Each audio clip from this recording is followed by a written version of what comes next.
नमस्कार दोस्तों, flute tutorial श्रृंखला में आपका स्वागत है।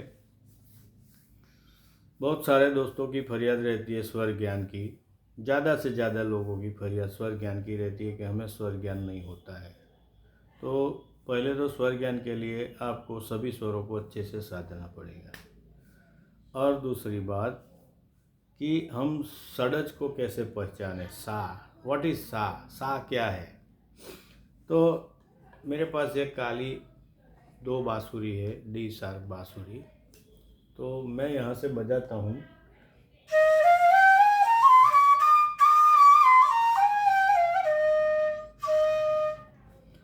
तो ये मेरा सा हो गया, ऐसा मैं मानता हूँ।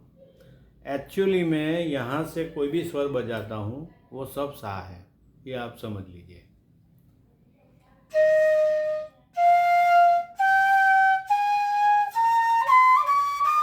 सभी सा है, लेकिन दूसरे स्वरों के अकॉर्डिंग हमें सा को समझना पड़ता है। दूसरे स्वर का पोजीशन क्या है, मतलब कि मैं यहाँ से बजा रहा हूँ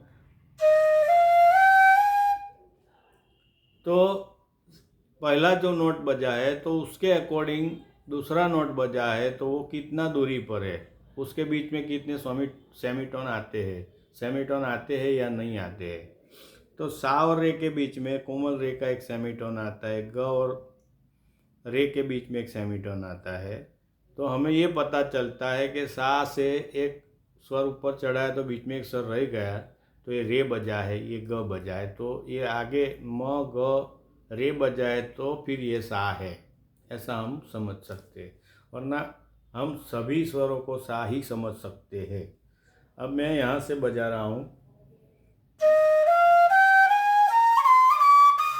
मैंने ये सारे गम पद निसा सरगम बजाई है काली दो से। अभी वही सरगम में काली दो की सरगम काली एक में भी बजाऊंगा।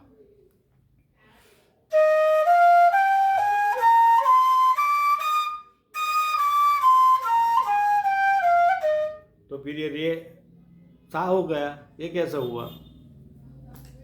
तो कुल बात ये है कि हम कोई भी सा मान के बजा सकते, सभी स्वर सा है, लेकिन आगे के जो स्वर लगते उसके अकॉर्डिंग हमारा सा बनता है।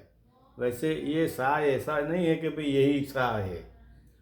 कीबोर्ड के अंदर या हारमोनियम के अंदर सारे बटन है, सभी सा है। आपके बजाने पर निर्भर करता है कि आप किसको सा मान के चल रहे हैं। तो अभी मैं यहाँ मैं रे से बजा रहा हूँ, रे को सा मानता हूँ। तो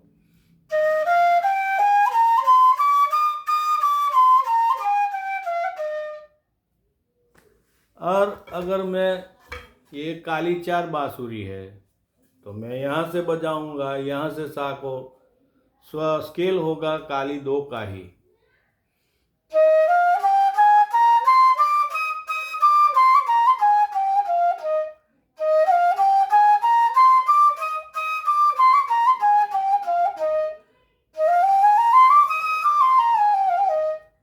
तो मैं यहाँ से बजाया तो यहाँ से भी ये सा बज सकता है, कहीं से भी आप पकड़ के आप बजाएंगे। तो ये एक अभ्यास करना आपके लिए बहुत ज़रूरी है, खासकर फ्लूट वाले को, जो लोग फ्लूट सीख रहे हैं। तो बांसुरी में सभी जगह को सा मानकर हमें अभ्यास करना है, उसे मूर्छना कहते हैं।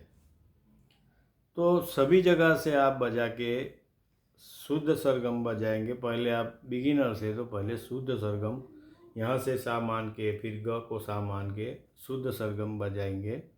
तो ये आहिस्ता आहिस्ता से आपको मूर्छना सब पता चल जाएगा। तो ट्रांसपोजिशन में ये बहुत उपयोग में आता है और स्वर ज्ञान ऐसे ही होगा।